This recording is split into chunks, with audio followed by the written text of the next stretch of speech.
Welcome to Not Milk Never Milk. Subscribe if you're lactose intolerant. You're starting now? Confirm the same Google account is signed in and the Google app is updated because switching models requires account sync and current software. Once those basics are met, open the Google app. Tap your profile icon, then choose Settings and Google Assistant to enter the Assistant controls. Make sure your device is online. Switching between Assistant backends needs a live connection. If you use multiple accounts, pick the one you want before proceeding to avoid switching the wrong profile.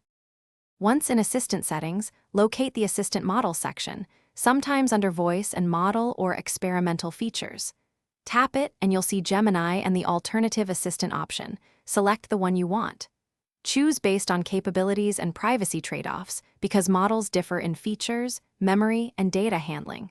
When prompted, accept any permissions and read the short summary so you know what changes. After confirming, the system may take a moment to apply the new model and adapt settings to your profile. Finish by restarting the Google app or your device to ensure the change is applied across services. Then run a few test queries and trigger routines you rely on so you can verify responses and behavior match expectations.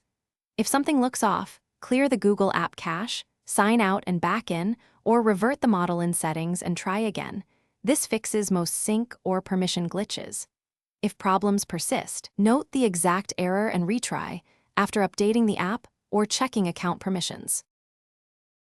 Thanks for watching. If this was helpful, leave a like and consider subscribing. See you next time.